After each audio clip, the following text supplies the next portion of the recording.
Afternoon's event featuring Mr. Rob Henderson to speak on Luxury Beliefs Are Status Symbols. Before I introduce our guest, I'd like to say a few words about the Buckley program. The William F. Buckley Jr. program is the flagship program of the Buckley Institute, an organization dedicated to promoting intellectual diversity and open political discussion here at Yale.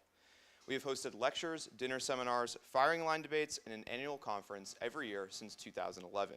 Our over 700 Buckley Fellows hold a wide range of political beliefs, but they all stand united against the formation of a liberal-only echo chamber on campus. By providing Yale students with a forum to engage meaningfully with serious conservative thought, the Buckley program has become an institution on Yale's campus and a symbol for a more open and representative political atmosphere. Especially at a university where the mission is the cultivation and creation of new knowledge, Buckley Fellows believe that all perspectives must be heard and examined in good faith. You can learn more about the program and how to become a fellow on our website at buckleyinstitute.com. I want to emphasize the Buckley program's commitment to freedom of speech. Disruption of an event is not consistent with Yale's policies on free expression as outlined in the Woodward Report. I would ask that each of you respect the right of our speaker to be heard and the right of your fellow audience members to listen to the event. Thank you for joining us in upholding the value of free speech. And now, this afternoon's guest. Rob Henderson is the author of Troubled, a memoir of foster care, family, and social class. He writes about human nature, psychology, social class, TV shows, movies, political and social divisions, and more. He's known for pioneering the concept of luxury beliefs, a term he coined to describe a new way of understanding the American status system. Mr. Henderson grew up in foster homes in California. After working as a busboy, a dishwasher, a supermarket bagger, he joined the Air Force at the age of 17. Most of his enlistment was spent abroad, stationed in Europe, and also deployed in the Middle East. Described as self-made by the New York Times, Mr. Henderson obtained a BS in psychology from Yale and a PhD in psychology from Cambridge, where he studied as a Gates Cambridge Scholar. Mr. Henderson is a founding faculty fellow at UATX and a columnist at the Free Press, and has written for the New York Times, the Wall Street Journal, and the Boston Globe, among other outlets. He has also appeared on several podcasts, including Honestly with Barry Weiss, the Jordan Peterson podcast, and Modern Wisdom with Chris Williamson. And I also just learned that this is his first return to Yale since graduating in 2018, so please join me in warmly welcoming Mr. Rob Henderson back to Yale.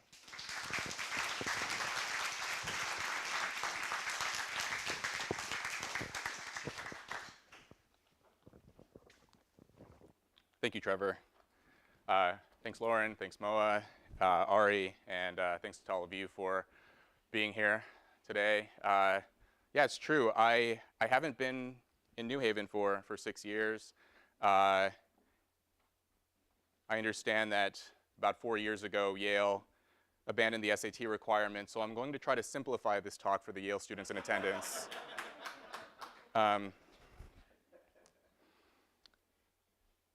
So I started actually thinking about writing a book my first semester at Yale. I arrived in 2015.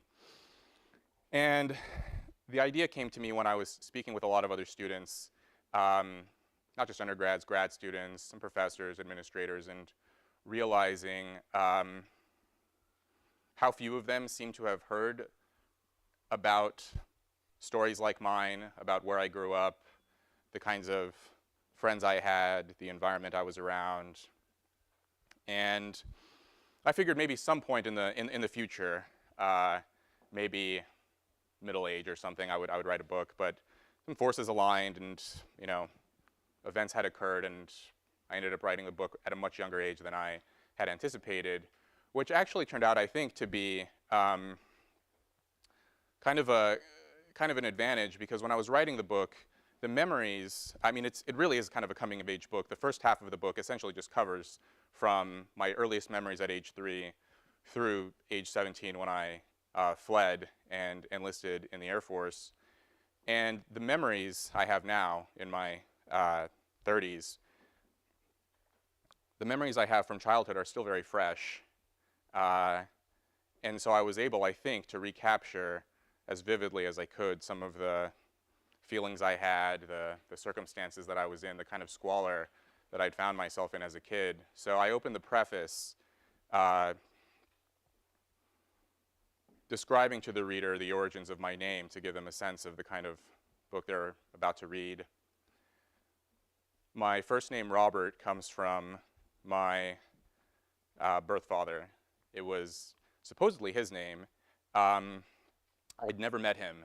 I was born into poverty in Los Angeles. My mother and I were homeless for a time. We lived in a car. Eventually, we settled in this slum apartment in Los Angeles. And when I was 3, some neighbors called the police. They could hear the child screaming in this apartment, clearly being neglected. And so the police showed up. This was my first memory. I described this in the book. And they asked my birth mother, "Where's this boy's father? Because you're clearly not in a position to care for him." She was heavily addicted to drugs. And she said she didn't know. She was later questioned by a forensic psychologist who asked her the same question. She gave the same answer. She didn't know who or where my father was. My middle name, Kim, comes from my birth mother. So she had come to the US as a young woman from Seoul, South Korea, to study, and got into partying, got into drugs. Her life very quickly spiraled out of control. And so I went my almost, up until very recently, I knew nothing about my birth father except his name. But last year I took a 23andMe genetic ancestry test. And my whole life I thought, okay, I'm probably mixed race, Asian American, something like that. I knew my mom was Korean. Didn't know anything about the other side of my family. Took this test and discovered that my father was Hispanic, so I'm half Mexican on my dad's side. And I wish I'd known that when I was applying for college. So now what I tell people that, I went to bed as a white adjacent Asian American, and I woke up as an underrepresented minority.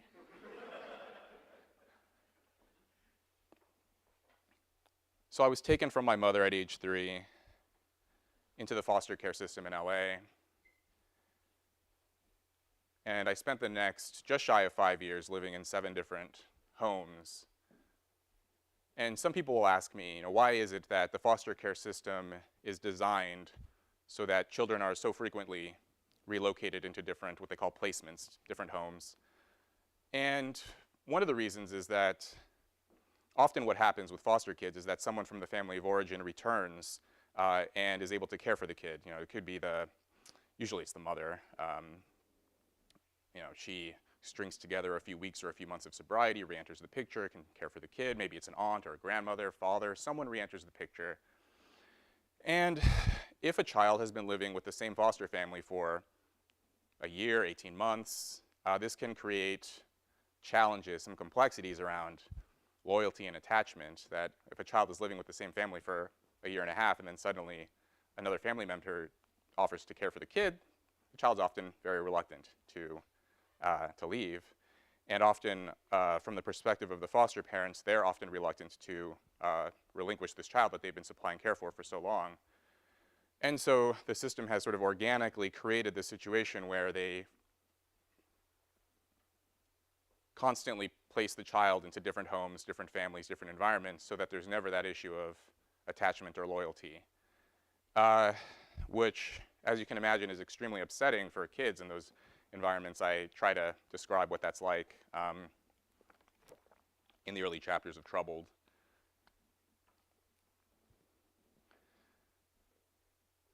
In the final foster home I had lived in, the 7th one, I was doing so poorly in school that the teacher and my social worker and my foster mother thought that maybe I'd had a learning disability. And I was changing schools every 3 to 6 months, changing homes, and I was falling back in terms of my academic progress. And so they brought a psychologist in and administered this IQ test, and I scored just below average, largely because my reading score was extremely low. I didn't really know how to read. I described that experience in the book of being in 2nd grade and actually barely knowing the alphabet. No one in the foster homes had read to me. I was changing schools a lot. I was very sort of academically unfocused. And in hindsight, there's something funny about this, that you have this kid who's constantly being relocated into different homes and different schools, and his academic performance is suffering.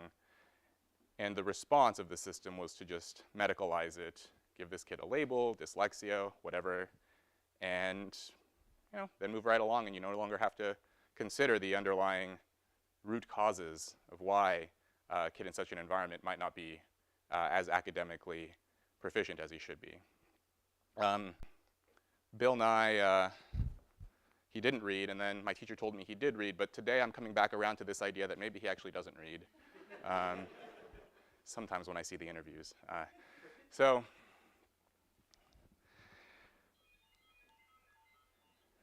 when I was 7, just shy of my 8th birthday, I was adopted. And this is where my last name comes from, Henderson. And I describe in the book about how I knew something was different initially because my foster mother at the time, Mrs. Martinez, in the book, she sat me down and showed me this video they had sent us, sort of introducing themselves. This is the Henderson family. They're going to be your parents. But it didn't really sink in for me that this was going to be a different kind of family, that this was going to be my permanent placement, until they came to visit me. The Henderson family was my adoptive mom, her husband, who was my adoptive father, and although their daughter actually didn't visit, but I met her later, who became my adoptive sister. She was their biological daughter. But I remember when I met them, and I had always referred to my foster parents, usually it was a foster mother, as Mrs. So-and-so, and I called her Mrs. Henderson, and she paused and said, honey, you can just call me Mom if you want, if you're comfortable with that. And I was, and I liked the feeling of calling someone my mom. I liked the feeling of calling someone my dad. I liked saying that I have a sister because, by that point in school, I sort of met kids and other people, and they would reference their families, and I'd always felt a little odd because I didn't have sort of permanent, stable siblings. I'd had foster siblings, many of whom I liked, but one of the problems there was that sometimes I would grow attached to one of my foster siblings, and they would be taken and maybe returned to their family of origin or to another foster home. And so there was this permanent feeling of external instability that later sort of internalized itself within me.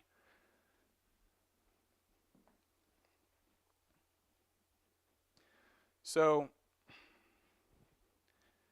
for the next 18 months or so, I was with this family. I allowed myself to become attached to them.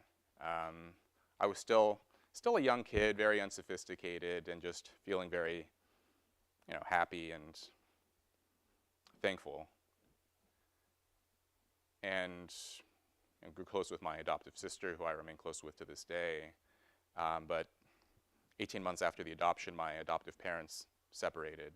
And of course, at the time, I didn't know this, but this was in the late 90s, and I had been adopted into this family. We settled in this kind of working class, blue-collar town in Northern California called Red Bluff. It's about 2 hours north of Sacramento. It's a part of California that most people are not familiar with. People think of California, they think of San Francisco or LA or San Diego maybe, but this is sort of way, way up north. This is like a very rural. Red Bluff, the town, is consistently ranked as one of the sort of most dangerous towns in the state. It's situated in Tehama County, which is a very poor county. So I was unaware that I was sort of being adopted into a town where I got a front row seat into witnessing the kind of ongoing deterioration of the family in this country. When I started to become a bit more mature and ask my friends and hang out with them and learn about their parents, their families, their situations, I realized they weren't that much different from my situation. I mean, my friends in Red Bluff weren't in foster homes, but they were in sort of varying circumstances of single parenthood. I had 5 close friends. 2 of them were raised by single moms. I had a friend raised by a single dad. One friend raised by his grandmother because his mom was addicted to drugs and his dad was in prison. And that was the kind of general picture of what families look like. A lot of instability, a lot of kind of rotating, not even step parents, but just like like boyfriends and temporary romantic partners that would come and go. And so in my situation, my adoptive father, after he and my mother had divorced, stopped speaking with me. He was angry at my adoptive mother for divorcing him, and this was his way of retaliating by cutting off contact with me. And this was extremely upsetting. After being taken from my mother, never knowing my father, all of the foster homes, and then losing contact with my adoptive father, this was, I didn't understand it. And at this point, I was 9 years old. My adoptive mother, she did her best.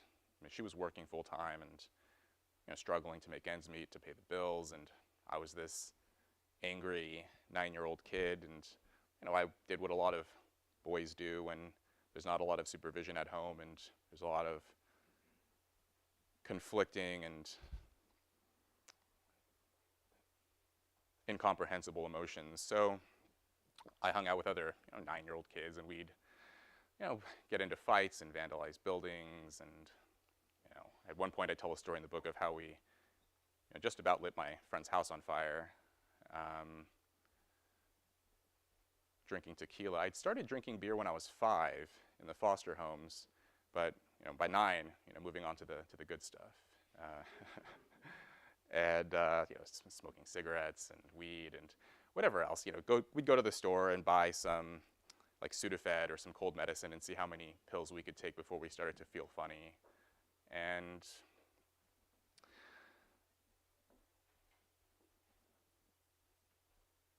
so my mother, she ended up entering this relationship with this woman named Shelley. The reason why she divorced my adoptive father was because she was gay, and this was the late 90s and kind of a rural part of California, and she was struggling with this. But she entered a relationship with this woman, Shelley, who became a kind of surrogate mother to me. And when I had that kind of family unit in place, I responded very positively to it. My grades improved. I mean, I was still kind of a little bit of a miscreant. I tell the stories in the book about how, I would still find ways to get into misadventures with my friends, but just the knowledge that I had 2 parents, I still had to be home for family dinner. I was suddenly accountable for my homework, for my grades. They would check in on me. One of them would try to make the parent-teacher conferences, those kinds of things. So one of the points I try to make in the book is that like underlying academic ability is necessary but not sufficient to do well in school. I'd always been kind of a curious kid. I'd always been interested in reading.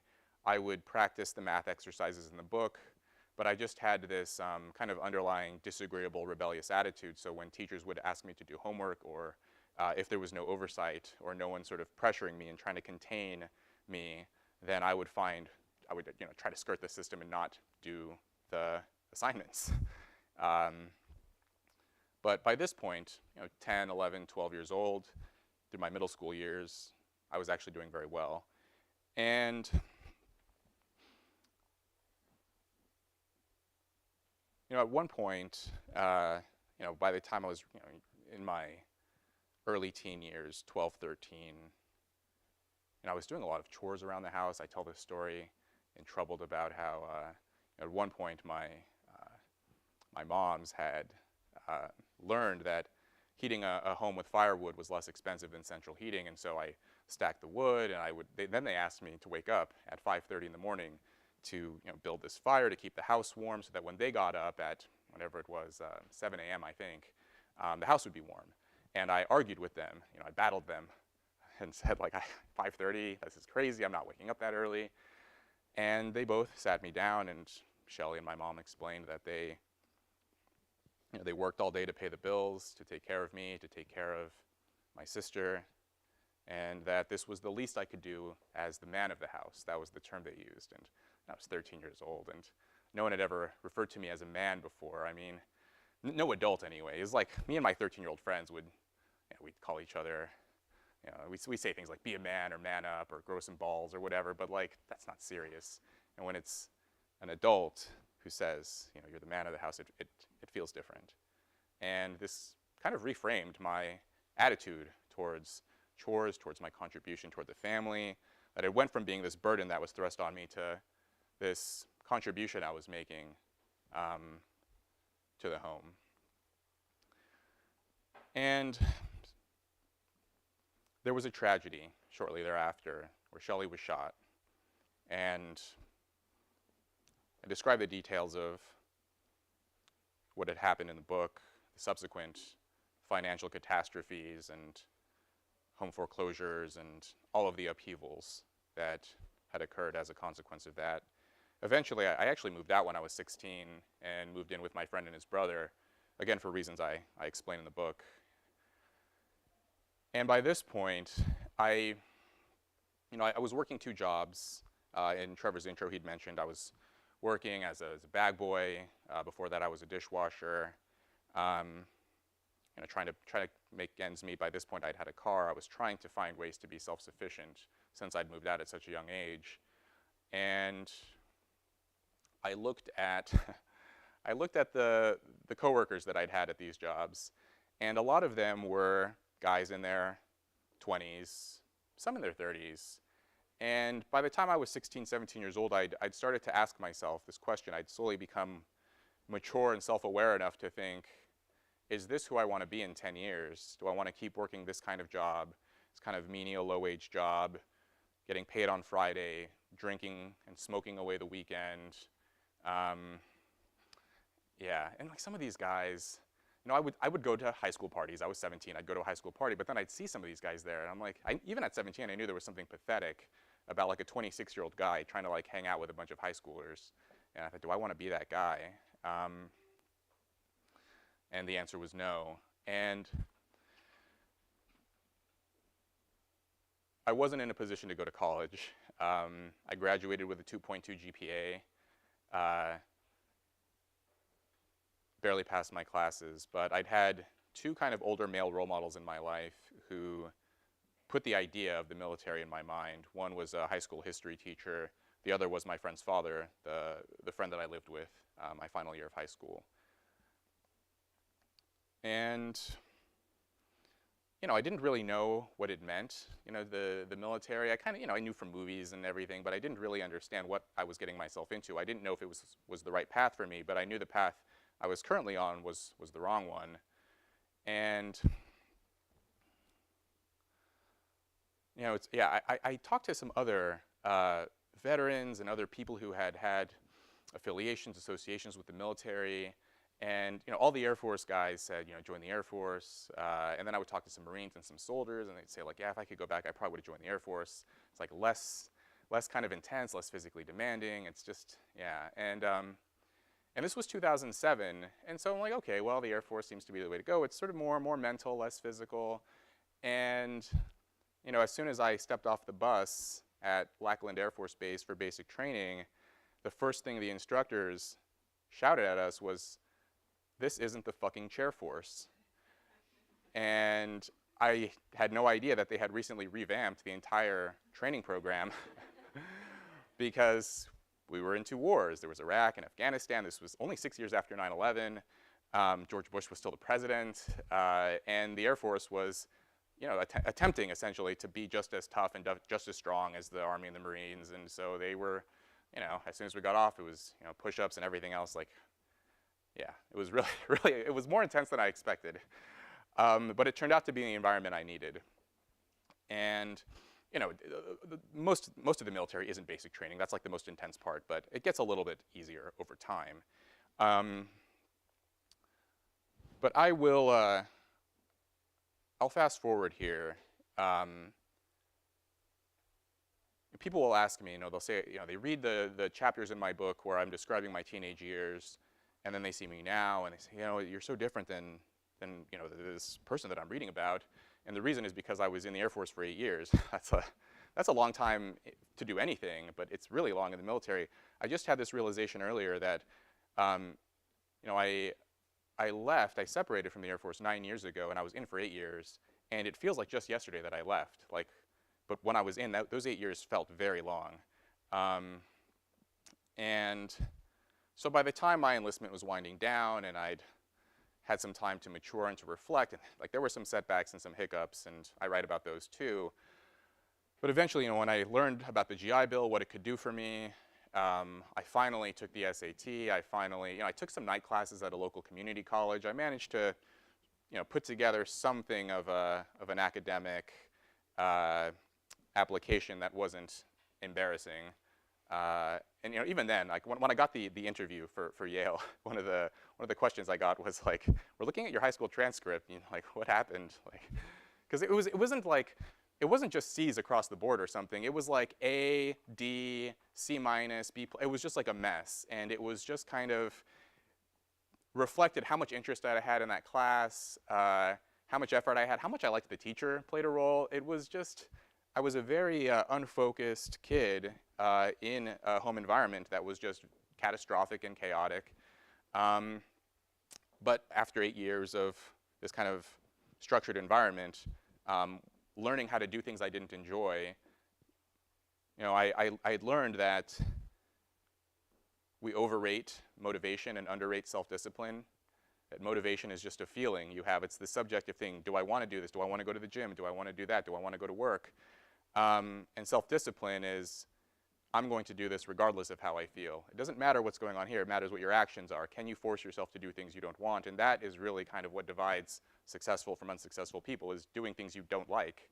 And so I'd learned to do that. I was 24 when I started applying to colleges, managed to get into Yale. And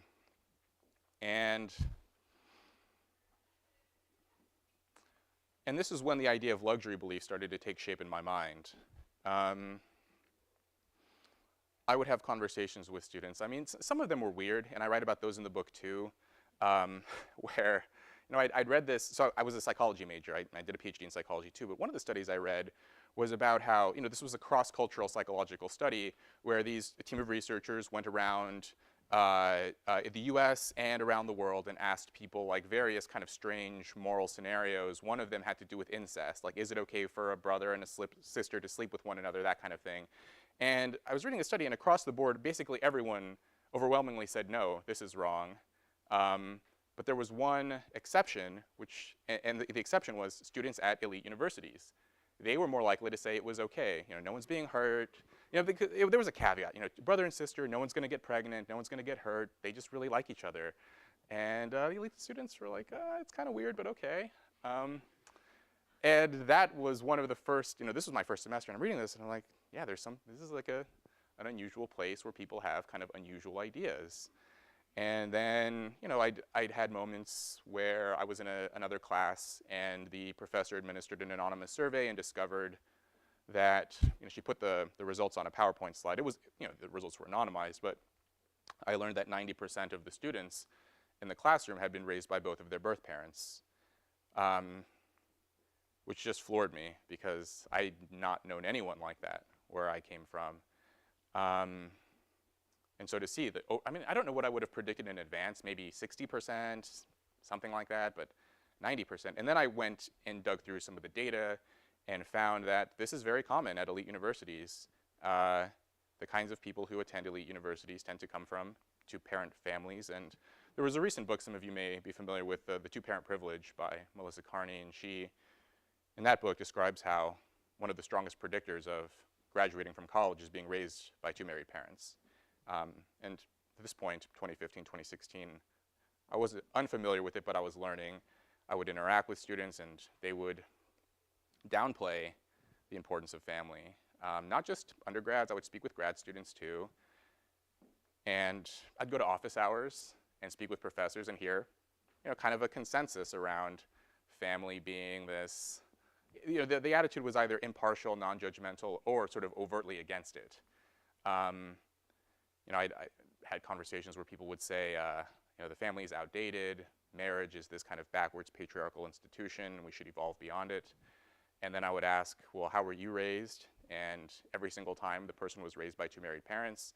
And then I would ask, well, if you plan to have a family, how are you going to, what is your plan?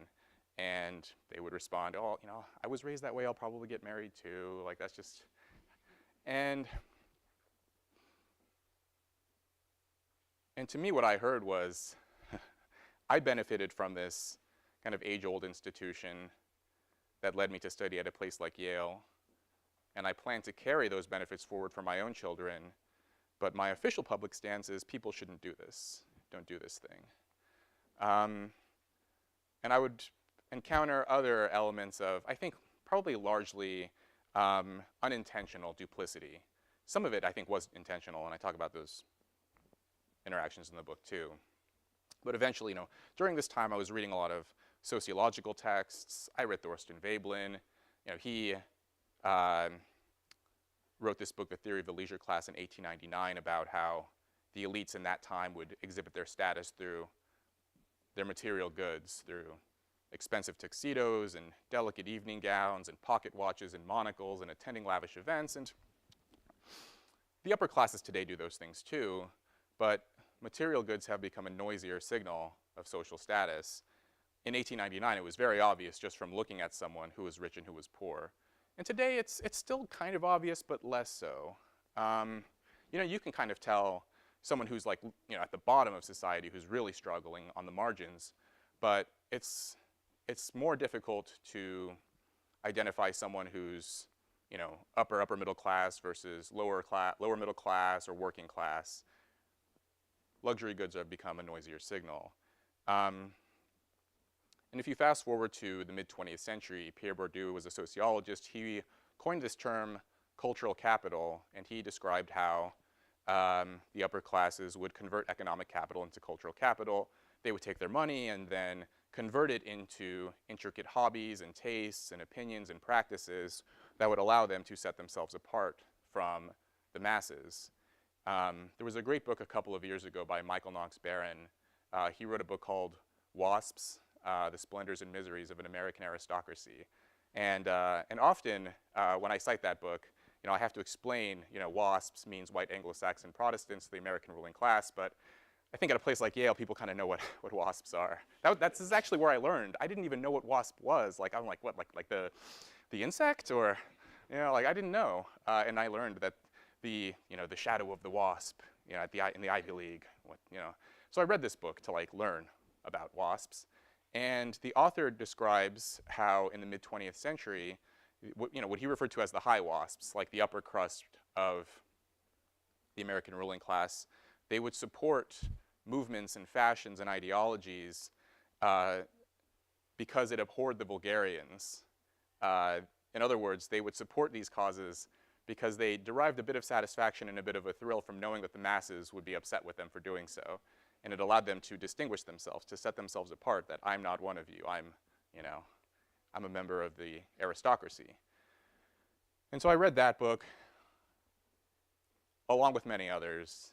And the idea just kind of came to me, this idea of luxury beliefs, ideas and opinions that confer status on the upper class while inflicting costs on the lower classes. And a core idea of a luxury belief is that the believer is sheltered from the consequences of his or her belief. And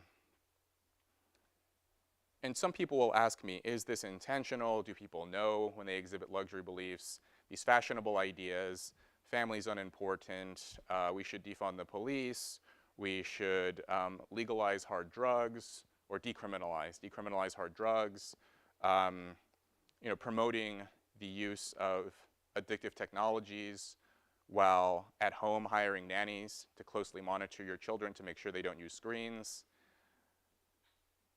I don't know how conscious it is. My suspicion is that maybe 80+% of people are doing these things unaware of the harms that they're inflicting. But maybe 10 to 20%, I do think, are strategic and Machiavellian enough to know that if you can undercut potential rivals, this will allow you to fuel your own success. But I'm not that concerned with whether it's intentional or not. Maybe this is the academic in me. I started writing about this term in 2019. I was in the middle of my PhD program, and I gave it this very narrow definition of, does it confer status on the upper class? Does it inflict costs on the lower classes? And if the answer is yes for both of those, then I would call it a luxury belief. And the definition doesn't say, is it intentional? Is it deliberate? Is it conscious, calculated? But I do think that if you go to an elite university and you wield disproportionate social, cultural, political influence, that you have an obligation to really think through the ideas that you're espousing and supporting, the policies that you're attempting to implement, and give them a thorough analysis. Spend time, maybe, with people from the communities that you claim you will be supporting. If you're not going to do that, at least look at the survey data. There's a lot of survey data I document in the book. For example, just who it was that was supporting the defund the police movement. There was a positive correlation. Essentially, the more money people earned, the more likely they were to support defunding the police in 2020. Same with decriminalizing hard drugs. Same with saying that a child being raised by two married parents is unimportant. But what's funny is that the people who promote these ideas, they themselves live kind of very conventional lives. The other day I was flipping through the Meritocracy Trap, I think it's called. Daniel Markovits, he's a professor here. And he referred to this, this new upper class, the new elites, as unpracticing libertines. In other words, they have this commitment, this abstract political commitment to permissive social values, but then privately, they live sort of very disciplined lives to tick the right boxes, go to the right schools, get the right jobs, marry the right person, get your kids into the right schools, and so on. And so they'll vote and promote values one way, but then live very differently. I don't know who coined this phrase, that the new upper class walks the 50s and talks the 60s.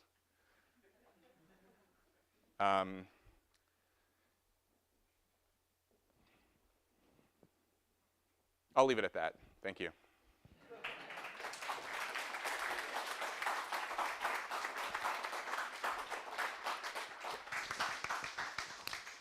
We now have about 20 minutes for questions. So if you have a question you'd like to ask, please raise your hand, and Mr. Barbie here will come over with the mic and let you ask your question.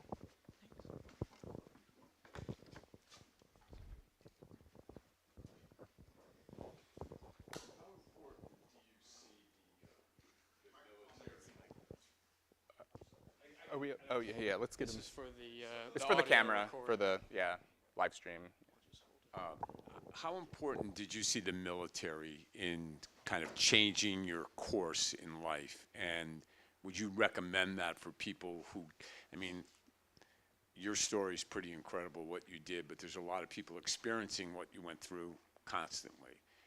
Do you think enough people take that track to then take it another place? Does that happen enough, and is it something you would recommend? Yeah, so one of my friends that I went to high school with, John in the book, he later did enlist, and it temporarily did improve his life, but now he works at a restaurant, and he's doing okay, but I don't think that my path is replicable. I tried to stress that in the book. I didn't want the book to just be this kind of conventional, like, bootstraps narrative of, if you just work really hard and do the right things, that anyone can succeed. It's not true. It's better than not working hard. Hard work will increase the likelihood that your life will get better, but the odds of following my specific track, it's, very unlikely.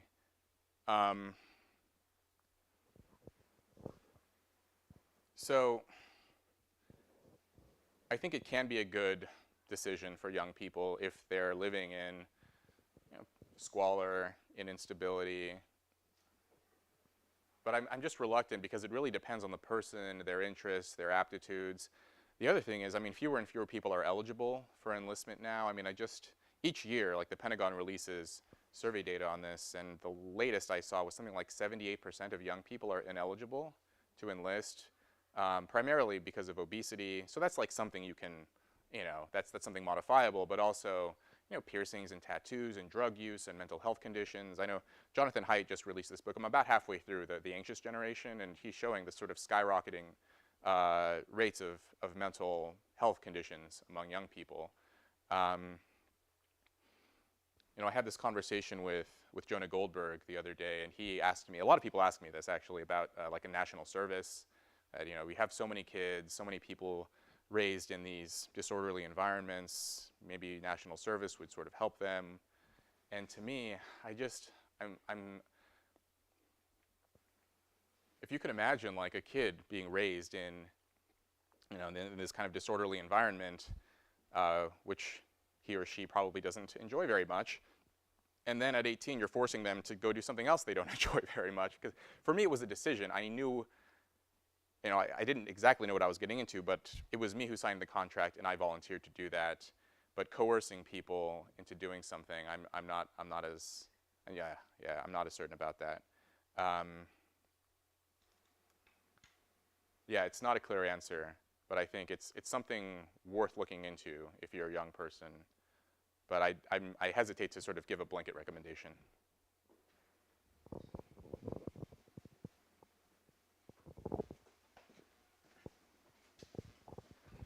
Thank you very much for that. Are there countries or cultures that are avoiding getting stuck in this luxury belief trap?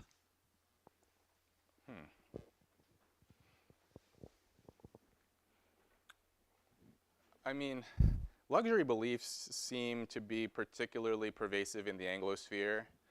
I mean, America, like this is, we're the factory for the luxury beliefs, and then we outsource them, export them. The UK, I mean, it's funny. One of the reasons why I decided to do my PhD in Cambridge was because this was 2018, so this was kind of the height, like there was what was happening at Yale, Harvard, Princeton, Evergreen. There were a lot of weird things happening in the university system in the US at that time. And I had this image of my mind of, oh, I'll just go to Cambridge. And I thought about like these stern Oxbridge dons who just like didn't have time for, all of this stuff that was going on. And then I get there and it's basically the same. Not quite as pronounced, but close. But I have visited other countries. I had deployed. I was in Kyrgyzstan for a while. I was in Qatar. I was in, more recently, I visited Southeast Asia, Thailand, Malaysia. I mean, other countries, developing countries, especially developing countries that don't, that English isn't their first language. They seem to be immune to it. I mean, it's funny, a lot of people will blame poverty for a lot of the social ills. I'm not opposed to, financial assistance, government programs. I think, I spent a large parts of my early life poor, and having money is better than not having it. But it's not, you can't just cut people a check and expect them to suddenly, live flourishing and healthier lives. I was in Malaysia and I saw, this was about 2 years ago, my first time there, and people there are very poor, much poorer than they are. The poor in Malaysia are poorer than the poor in the US. And yet, they had high levels of social capital. The neighbors knew each other.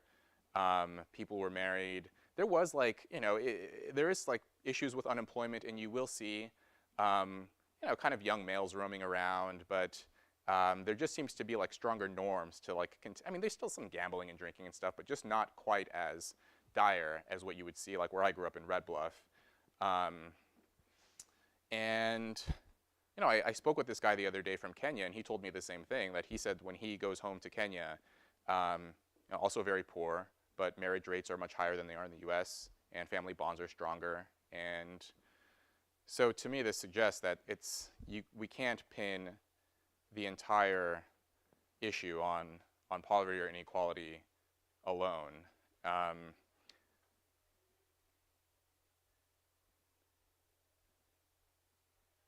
There's space, I think, for culture, for values, for norms, these kinds of things. I had this conversation. I had two conversations recently. Two guys in their late 30s, and essentially the story they told me was the same, which was, I've been married for a few years. They both had some, they had wives, they had small children, and they were telling me like, Rob, I'm like marriage isn't like what I thought it would be, but I'm getting kind of, they were telling me they're getting bored, that they're getting, maybe like one of them told me like kind of a wandering eye, that he's not, this isn't as exciting as he thought it would be.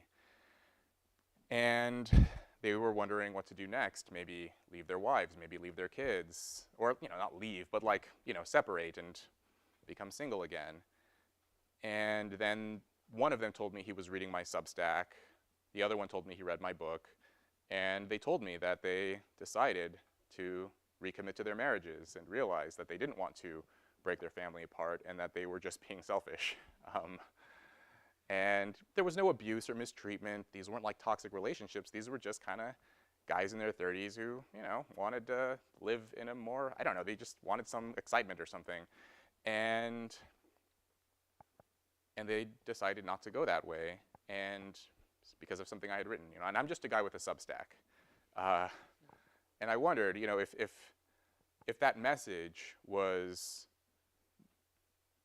more adequately promoted, and obviously if there's abuse or mistreatment or anything like that, then getting out of that situation is good. But if it's just boredom or whatever, that it would be worth erring on the side of keeping a family together. And notice here that these decisions these two guys made, like they were both, like one worked in tech, one was in finance. They were economically very comfortable, but it was because of something they had written. It was an idea that they were responding to. And I think there's space for ideas, for customs, for norms, for values, and those things shape behavior, to me, at least as much as economics and material conditions.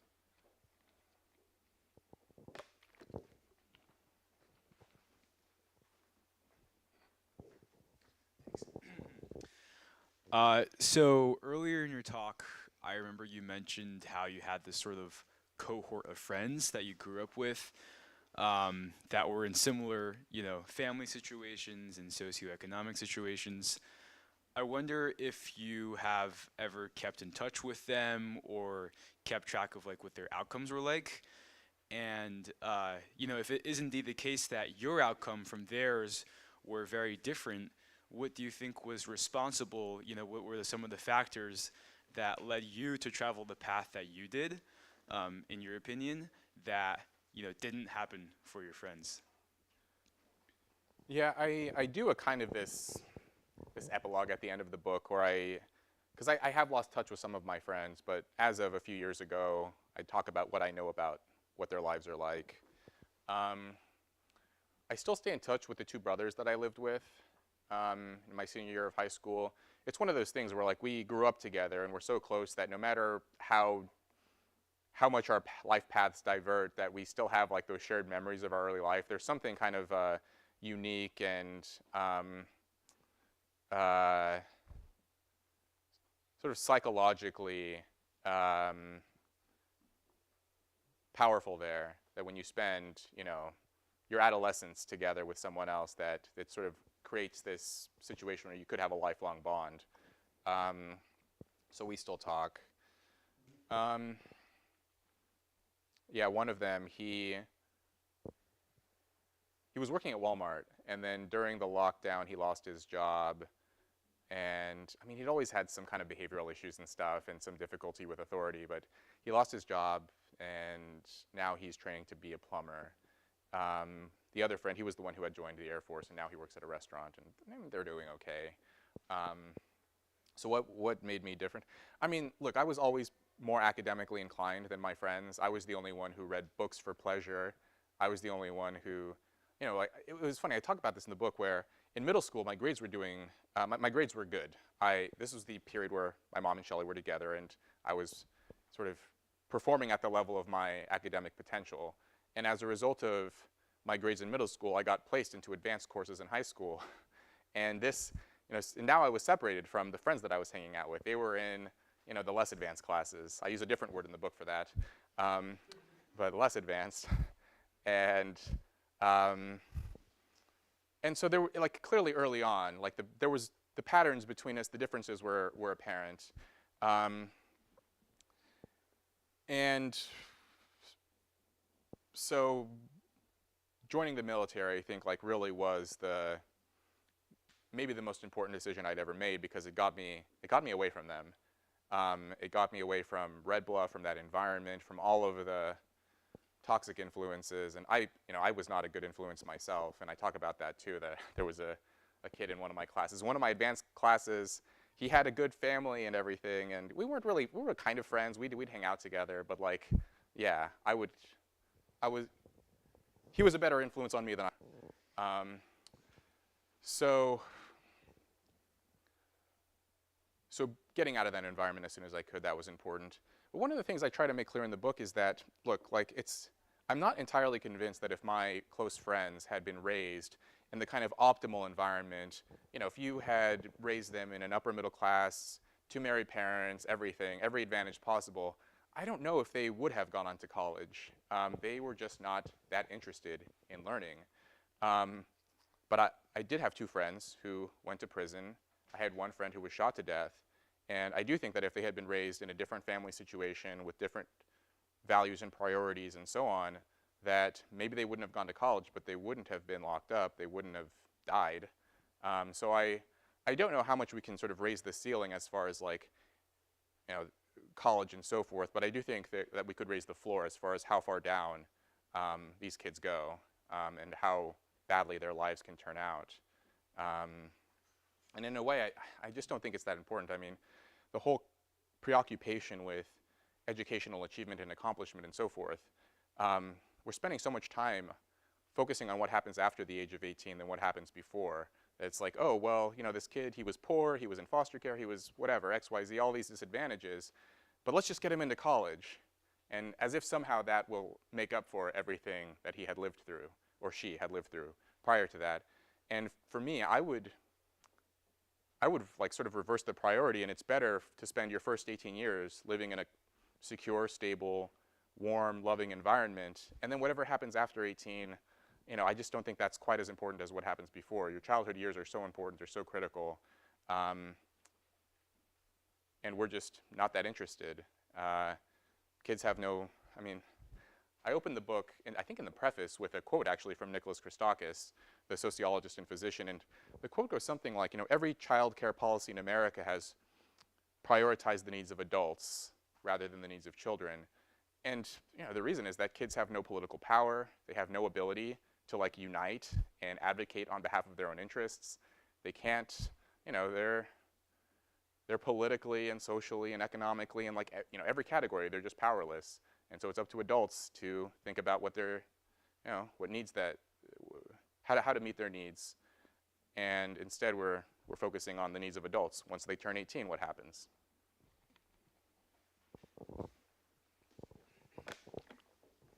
Hi. I did not actually realize that you were involved with UATX, so I want to ask about that. Okay. In particular, I imagine that your time here has in some ways informed some of the things that you want to do or do differently at UATX, and I was wondering if you could say anything about experiences you've had here that have informed your leadership of this new institution. Yeah,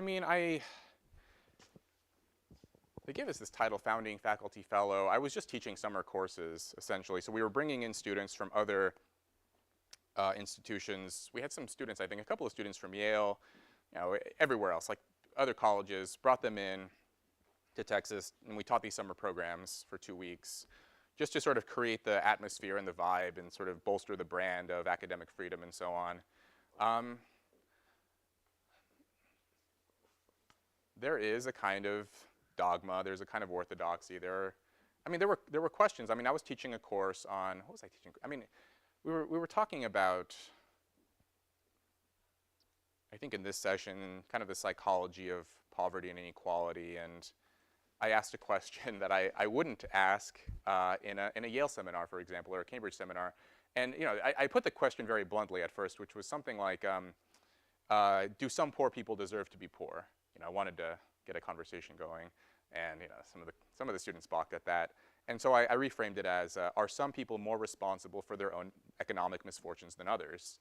And that's a question I wouldn't ask at a Yale seminar, because the standard line is, poor people are dependent variables, and they have no agency, and it's all systemic, and it's structural forces, and they're sort of these helpless pawns trapped.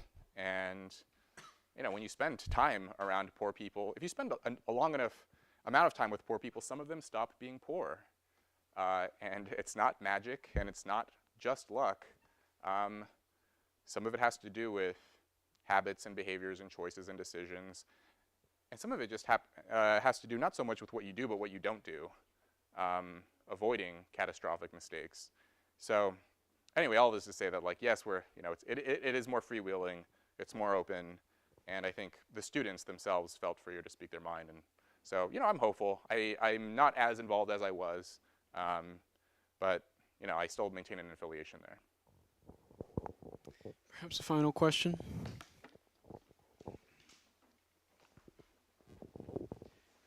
Have you given any thought to, if you could design a foster care system, what it would look like and how it could be better?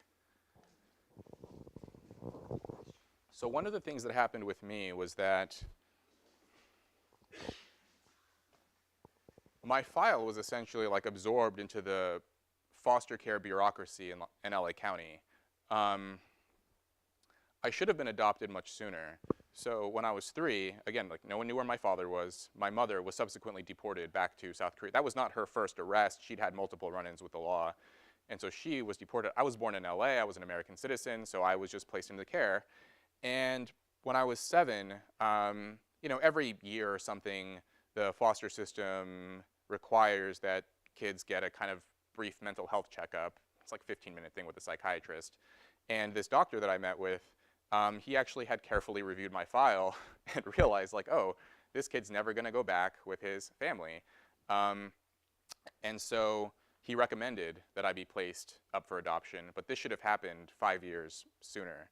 The only reason it didn't was because there's a massive kind of surplus of kids who need homes. There aren't that many social workers. There aren't that many people who can monitor very closely to tailor the approach to each individual child in the system. So they just kind of, you just get lost in this big machine. So one would be, yeah, I don't know, more social workers, more people who actually carefully monitor each kid, look at their unique situations, put them up for adoption sooner if possible. I mean, ultimately, we want to reach a situation where we don't need foster kids in the first place. We don't want the system, right? We want kids to be raised in homes where they aren't being rotated through a series of different families and different placements. But yeah, otherwise, whatever would kind of promote the most stability. So either return them to their family of origin much sooner or place them up for adoption much sooner so that they're not being in this sort of, you know, in limbo in the foster system. So. And with that, please join me in thanking Rob Henderson for being here today.